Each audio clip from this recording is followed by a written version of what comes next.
There was something about the way Claire got ready that evening that I can't forget. And now, I kinda wish I could. First, everything felt normal. She told me about the corporate awards dinner a few weeks in advance. Said it was being hosted at one of those high-rise hotels in San Diego, overlooking the marina. I knew the type. Glass chandeliers, overpriced cocktails, a ballroom filled with people who'd all rather be somewhere else but would smile anyway because they were trying to climb a ladder. I didn't mind not going. I've never been the +1 type. When she said it was employees only, I didn't question it. Claire worked in brand strategy, and these kinds of things were common. I've sat out plenty of networking events, charity fundraisers, holiday galas. I always figured she shined brighter in those rooms without me dragging her down with small talk and awkward jokes. But this night felt different from the start. She started getting ready earlier than usual around 3 p.m. When the event didn't start until 6, she spent almost an hour straightening her hair. I remember walking past the bathroom and seeing the steam curling into the hallway, hearing the familiar hum of her flat iron. She had music on. Not the usual acoustic playlists she played when she was getting ready for work, but something slower, something sultry. She changed outfits 3 times. I know because I saw the discarded ones. A blazer over the back of the chair, a silk top draped across the bed, black heels lined up like soldiers waiting for inspection. And then she settled on a black off-shoulder dress.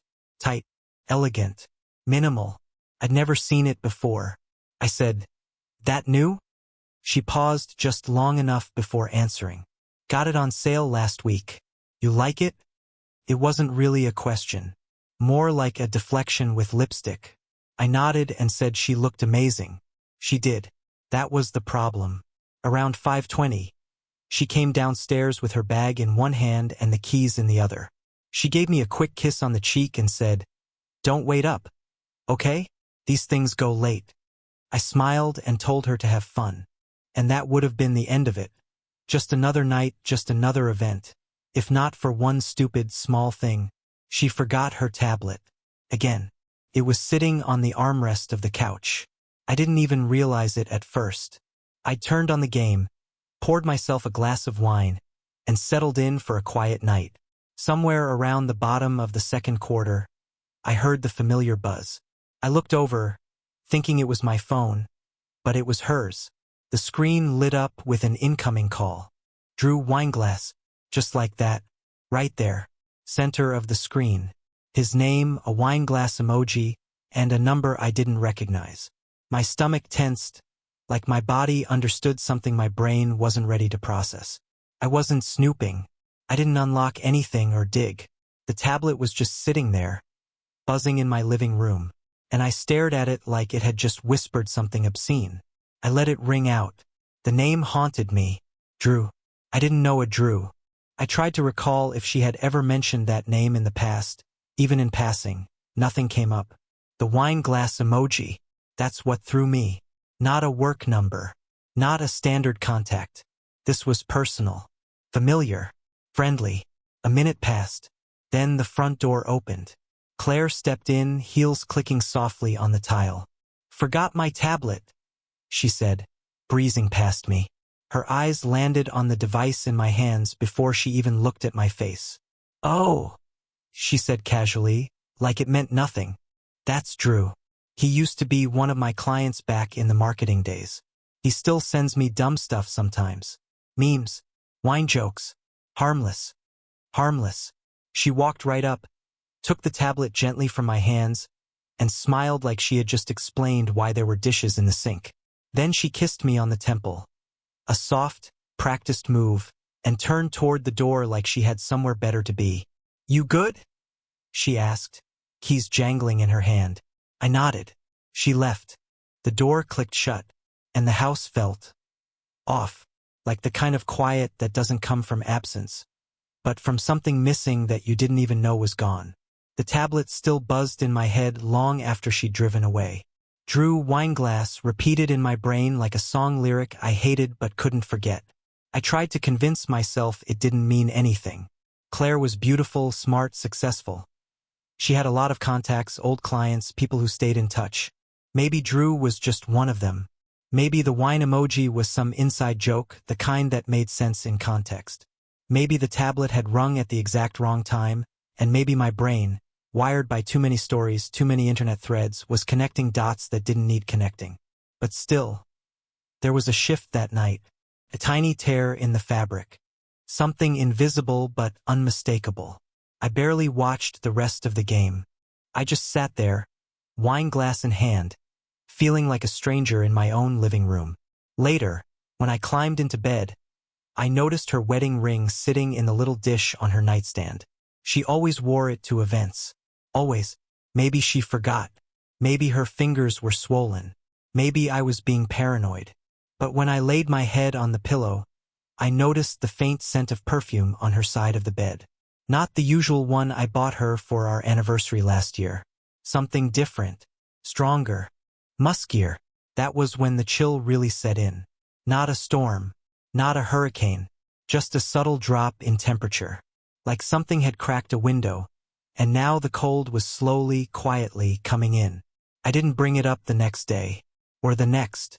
I told myself I was overthinking, that I trusted her, that Drew was nothing. But in truth, that night was when everything started to change. I just didn't know it yet. It's strange how something so small, a name on a screen, can change the entire lens through which you see your life. That night in San Diego didn't blow everything up. It didn't end our marriage. Not then. But it cracked the surface. And once that crack formed, everything else started leaking through. For the first few days after, I tried to shake it off. I told myself it was nothing. I went about my normal routines. Morning coffee, work meetings, grocery runs. But it was like living in a house where one window won't quite shut all the way. There's always a draft, always a hum in the background reminding you that something isn't right. The first thing I noticed was the photos. One night, I went to show someone at work a picture of our trip to Lake Tahoe. The one where Claire and I were wrapped up in scarves, holding hot chocolate by the water. I remembered it so clearly.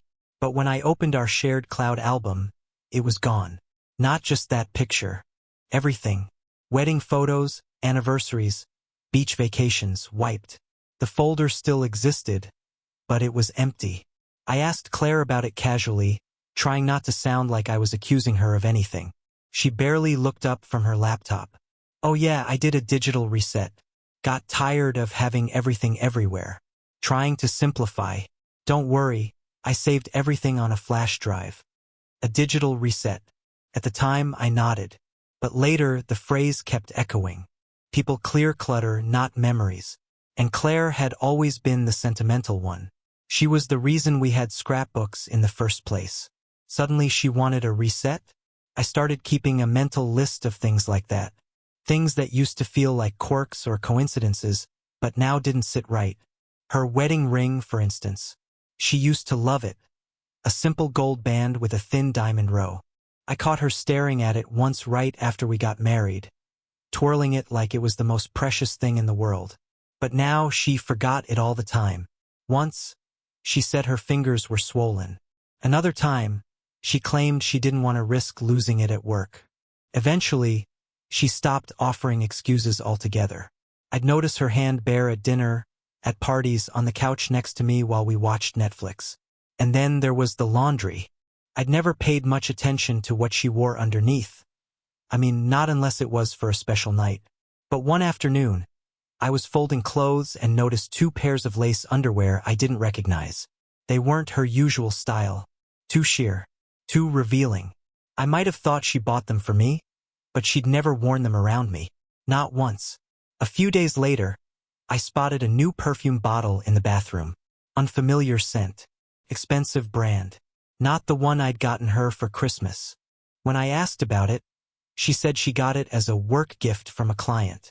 It all might have been nothing, but when you stack those little nothings on top of each other, they start to look like something. And I hadn't even told you about the tie clip. That one still bugs me. I found it in the master bathroom, sitting by the sink. Silver, sleek, with 2 letters engraved on the back. Doctor. Claire wasn't home at the time. When she got in, I asked her about it. More out of curiosity than suspicion. She glanced at it and laughed. Oh my God.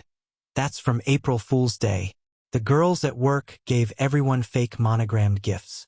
Mine's from Dr. Romance or something like that. Total joke. She sounded so casual about it. But just a week earlier, she'd mentioned her whole team was women. No guys, just the girls. I didn't say anything. I just nodded.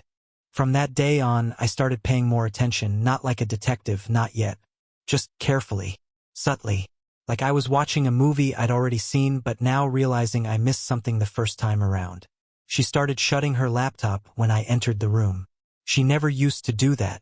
Claire used to sit on the couch, legs curled under her, working on slide decks or campaign briefs while I watched sports or played something on the Xbox. She used to show me memes, videos from her team, random stuff about her day. Now the screen snapped shut the second I stepped into view. Her phone followed the same pattern. It used to buzz openly on the table, always face up. Now it was always face down. Notifications hidden. She used to hand it to me to take pictures of us, or ask me to find directions when we were in the car. Lately, she kept it closer than her own shadow. There were more work nights too. More late meetings. More off-site events. More last-minute calls from the team. She'd come home tired, hair messy, makeup slightly smudged. Sometimes she'd say she was too exhausted to talk and head straight to bed. No phone calls. No texts. Just silence. Once, she said she was meeting a friend named Rachel for dinner. Said Rachel was going through a rough breakup and needed support. I offered to drop her off, even pick her up. Claire waved me off. Said she needed girl time. Out of curiosity. And yeah, by that point suspicion, I checked her calendar the next morning. Nothing about Rachel. Just an all-day block marked internal review. I started looking for patterns. Not obsessively, but enough.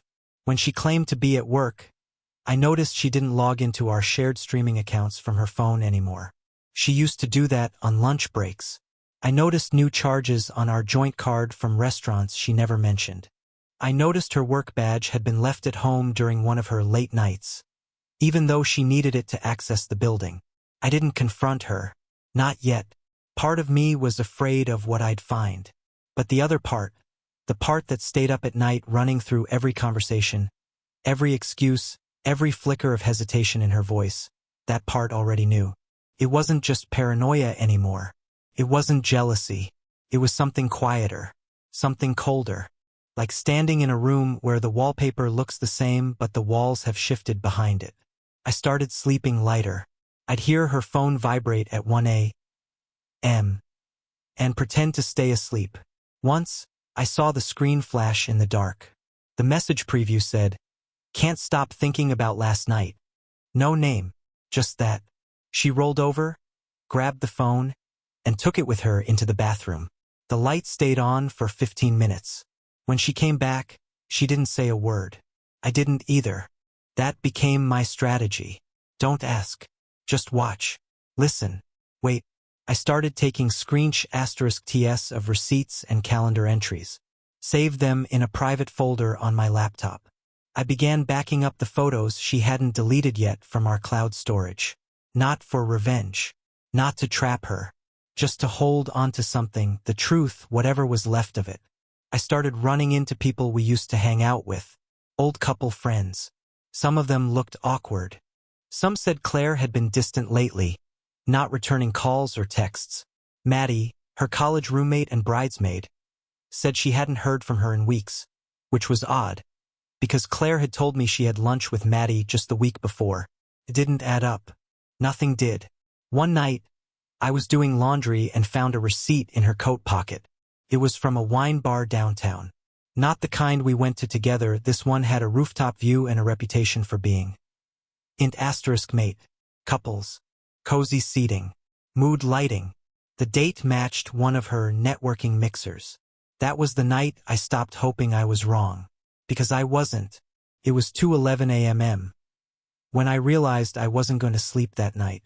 The house was dead quiet, save for the ticking of the thermostat and the low hum of the fridge. Claire had come home earlier than usual, just before midnight, claiming the mixer ended early because half the team bailed. She'd kissed me on the cheek, said she was exhausted. and climbed into bed without even bothering to plug in her phone. I stayed downstairs. There was no fight, no confrontation. I just told her I had some things on my mind and wanted to think. She didn't ask questions, didn't press, just nodded and disappeared upstairs like I wasn't even a factor in her night. She left her tablet on the couch again. I stared at it for almost half an hour. It wasn't locked. Claire rarely changed the password. She always said tablets were for reading and work, not personal stuff.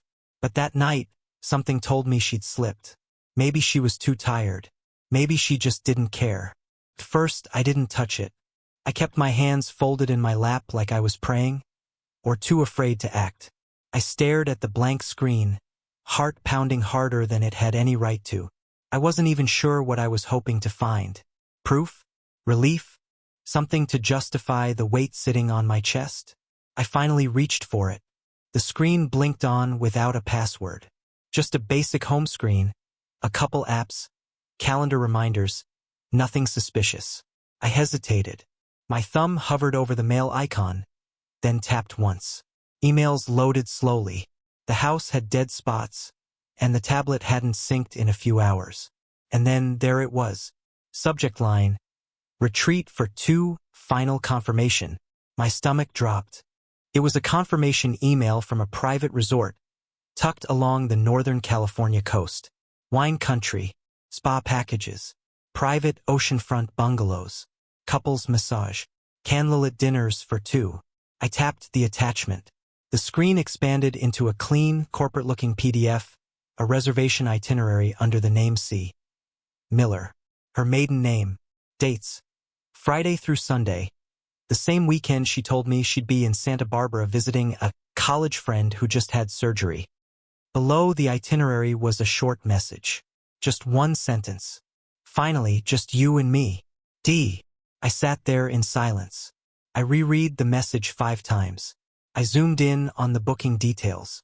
I scrolled down, half hoping there'd be some clue I was misreading this. There wasn't. D wasn't Derek. Wasn't David. Wasn't some friend from college. It was Drew. The same name that lit up her tablet the night of the awards show. Drew Wineglass. I had told myself he was a joke, a harmless old client. Claire had said it with such ease, like she was explaining a spam call or a wrong number. And I believed her, or at least I tried to. But now I was looking at a reservation for 2. A $2,100 retreat booked in her name, with an add-on for a wine pairing class and a note about anniversary accommodations for the suite. I backed out of the email and opened the calendar. She hadn't put the trip on it. Just a vague block for friend visit SB. But that wasn't what got me. It was the color of the calendar tag. Purple. Claire only used that color for work. Not family. Not personal. Not even friends. Purple was for company events. She once told me that if it was purple, I didn't have to ask questions because it was just boring corporate stuff. My heart started to race. I scrolled down, looking for more emails, something with Drew or retreat in the subject. There weren't many. She'd clearly deleted the bulk of them. But one stuck out. It was a forwarded message from a hotel concierge, just confirming your preferences for the wine tasting. We've made a note that you and your guest prefer Pinot Noir and Merlot. Looking forward to welcoming you back. Back. That word hit harder than the rest. This wasn't their first time. I don't know how long I stared at that screen. At some point, my hands went numb. I felt like I was floating above myself, watching some other guy learn that his wife, the woman he'd built a home with, had been planning a romantic escape with someone else, and calling it a friend visit. I didn't yell. I didn't cry. I didn't even feel angry yet. What I felt was hollow, like someone had reached into my chest and scooped everything out, leaving just enough behind to keep me upright. The clock ticked over to 3:03 a.m. I closed the tablet and set it on the couch. Then I sat there and just existed. A memory drifted in, completely uninvited. A few years back, Claire and I had taken a weekend trip to the coast. We didn't stay anywhere fancy, just a small inn near the cliffs. I remembered how she smiled when the wind tangled her hair, how she leaned into me when we watched the waves crash below. I remembered her saying something like, "I love that it's just us. The world feels quieter when it's just you and me." I believed her. Back then, I really believed her. And now? Now she was quoting similar lines to a man I hadn't even met. No, that's not true. I had seen Drew before. 2 years ago, when Claire was still working in her previous role, she'd shown me some photos from a company retreat. Group pictures, poolside selfies. I remembered a tall guy in a polo shirt, sunglasses, arms slung casually around Claire's shoulder. She said he was an intern. Funny, harmless, basically a puppy in human form. That was Drew. He wasn't a client. He wasn't a stranger. He wasn't some guy who sent memes. He was someone she worked with, someone she'd known for years, someone she had slowly kept out of conversations, out of photos, out of everything, until the only thing left was a name buried behind a wine glass emoji. I stood up, slowly, like I was testing whether my body could still move. My legs were stiff. My knees cracked. I walked to the kitchen, filled a glass with water, and drank it too fast. My hands were shaking. I wasn't the kind of person who snooped. I didn't go through phones or messages. I didn't check location history or text threads. But that night broke something. That line, the one between healthy trust and willful blindness, had been crossed. Not by me, by her. I opened my laptop and pulled up the shared cloud again. This time I dug deeper into the deleted files folder. And there they were. Photo logs that had been erased weeks ago. Some were blurry. Others were clearly **TS. One was a picture of 2 wine glasses clinking in front of a fireplace. I zoomed in. Same resort logo from the retreat email. Another showed a dinner table set for 2. A man's hand, tanned, wearing a silver watch, reaching across to hold someone else's. Claire had cropped out her own face, but I knew her nails. I knew her rings, or more accurately, I knew the absence of them, because in that photo her left hand was bare. The final piece was a message notification preview, accidentally captured in a **T. It read, "Can't believe we got away with it again. You're dangerous, Ms. Miller." Dangerous. I closed the laptop and just sat there watching the sun start to push through the blinds. It's funny. I always imagined that if something like this happened, I'd be furious. I'd throw things. I'd demand answers. I'd scream and ask, why? Like I was in some movie scene. But the truth is quiet. It's cold. It creeps in, click by click, until you realize the life you thought you were living doesn't exist anymore. And there's no one around to tell you what happens next.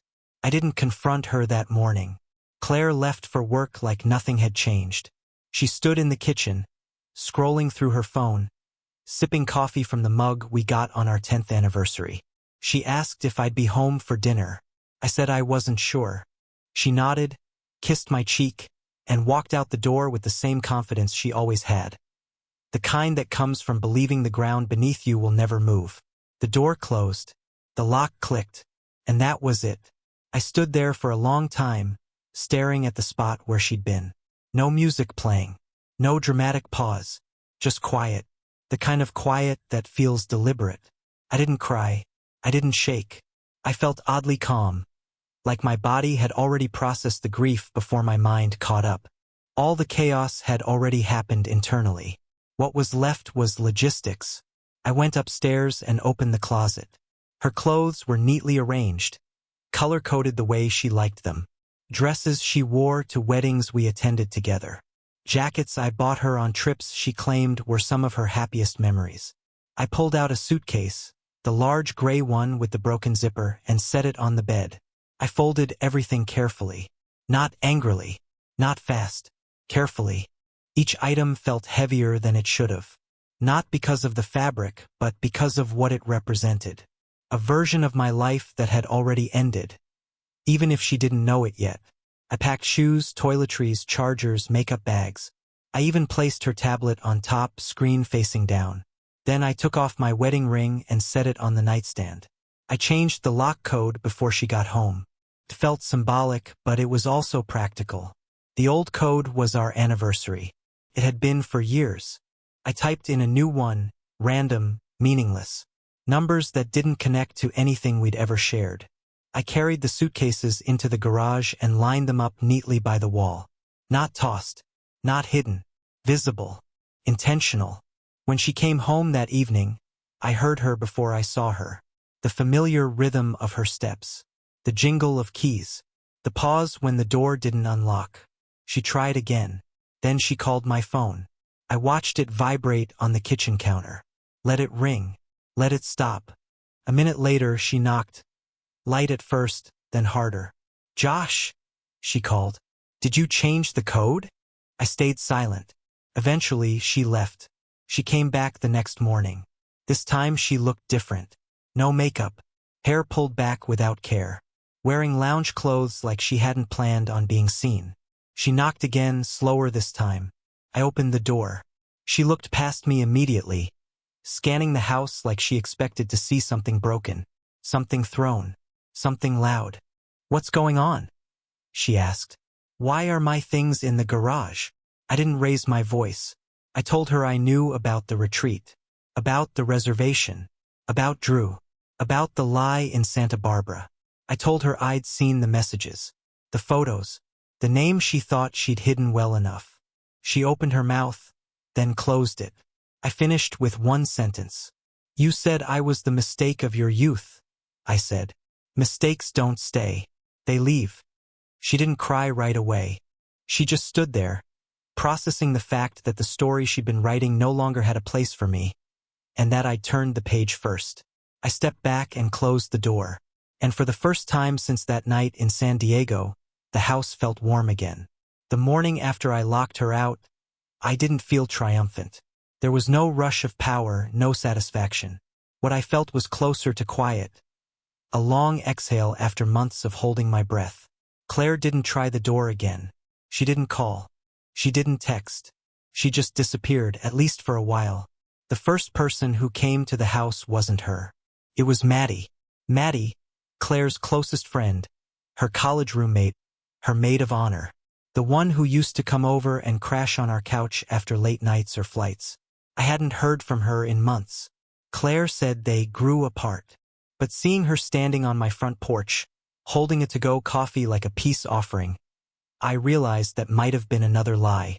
"Hey," she said, "can I come in?" I hesitated for a second, then stepped aside. She walked in slowly, eyes scanning the house like she was taking inventory of what was left. She looked nervous, and not in a way that had anything to do with me. More like someone who had seen a car crash and wasn't sure if they were supposed to help or keep walking. "I heard what happened," she said quietly. "From Claire." She shook her head. "No, I haven't talked to her since the awards night." My stomach turned. I didn't know where this was going, but something in her tone told me it wasn't small talk. We sat in the kitchen. She slid the coffee across to me but didn't touch her own. "I wanted to tell you something," she said, voice low. "And it's going to sound bad, but I need to say it." I nodded. "Go ahead." She took a breath. "That night, the awards dinner? I was there. I didn't know Claire would be. I was invited through another friend. I wasn't even planning to stay long." Her hands were shaking. "She was at the bar with some guy. Tall, dark suit. A little younger than her. They looked close." I said nothing. Maddie leaned forward, elbows on the table. I didn't want to jump to conclusions. I was going to leave it alone. But then I overheard her talking to one of the girls from her office. She was laughing, drunk. "And I swear to God, Josh," she said word for word, "I just want to start over. And he's in the way. Once this blows up, it'll be funny." The words hit harder than I expected. I felt my jaw tighten, but I stayed still. No reaction. Just let her keep going. "She didn't know I was behind her," Maddie said. "She was being loud, like she didn't care who heard." "Who was she talking to?" "I don't know. I didn't recognize the woman. Short brown hair. Name tag said, Jenna. But then I heard the guy she was with, Drew, right? He said, 'You'll be free soon. He won't suspect a thing.'" Claire laughed, like it was all a joke. Maddie paused, studying my face. "I took a screech *T that night," she said, reaching into her bag. I didn't know if I'd ever show it to you, but after what I heard, I couldn't just sit with it. She handed me her phone. It was a *T of a chat. A blurry photo of Claire at the bar, smiling with a wine glass in her hand, and just beneath it, a message thread. Drew, wineglass, you'll be free soon. He won't suspect a thing. Claire, that's the point. Let him be the one to pull the trigger. I stared at it. My hands stayed steady, but something inside me cracked. This wasn't about passion. This wasn't a mistake. This was planned. Claire wasn't being swept up in emotion. She wasn't confused. She wasn't lost. She was writing a script, one where I was disposable. I handed Maddie back the phone. Thanks, I said. My voice was rougher than I meant it to be. I'm sorry, she whispered. I didn't know who she turned into. I swear I didn't. It's not your fault. She nodded. I just thought you should know, before she tries to spin it. That evening, I sat in the same kitchen chair for hours just thinking. There's this thing people say about betrayal, that it only hurts when it comes from someone you trust. But what they don't tell you is how it turns everything into a question. How long had she felt that way? What had she said about me to him? What parts of our marriage were real? You start to go back and rewatch old memories. Except now, every smile feels suspicious. Every "I love you" sounds like a placeholder. I remembered the time Claire lost her job in her mid-20s. We were broke, struggling, living off my second job. I held her every night, cooked, cleaned, gave her space. I remembered how she cried on our anniversary because she said I was the only real thing she had left. Now I wondered if that version of her even existed. The next day she texted me. Just one line. Can we talk? I didn't answer. 2 hours later. I just want to explain. I left it on read. Then came the knock on the door. I opened it. She stood there like someone playing a character in a sad play. Hair pulled back, cardigan draped over her shoulders, eyes red but no real tears. I don't even know where to start, she said.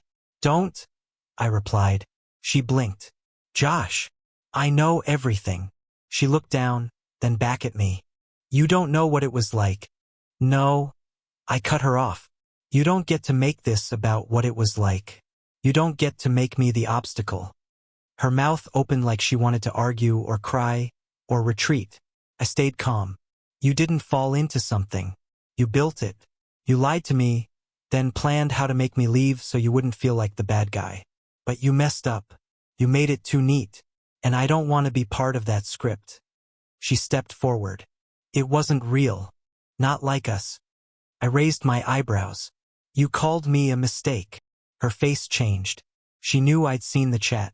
It wasn't serious, she said. But even she didn't believe it. It was planned, I said. And you laughed about it. You let someone turn our marriage into a joke. Her voice dropped. I didn't mean to hurt you. I gave a small nod. But you didn't care if you did. She looked away. What happens now? You leave, I said. You live your new story. I'm just not in it anymore. I closed the door gently. She didn't knock again. I watched her through the peephole as she stood there, hands in her cardigan sleeves like a child who didn't know where to go. Eventually, she walked away. That night, I opened the photo album. I took out every picture of us. Birthdays, vacations, lazy Sundays on the couch, and boxed them up. Not out of bitterness. Just detachment. I needed space between who I was and who I'd been pretending to be. The man who didn't see it. The man she thought was too soft to notice. The man they wrote out of the story before he ever got to turn the page. But I had turned it, and I wasn't going back. She walked into the courtroom like it was a stage. Light gray blazer, soft smile, eyes just misty enough. Told the judge she'd felt trapped, said I controlled everything. Painted herself as the victim. Then she asked for alimony. Half the savings. The house. But I came prepared. I laid out the emails, the resort booking under her maiden name, the texts with Drew, the *TS Maddie gave me.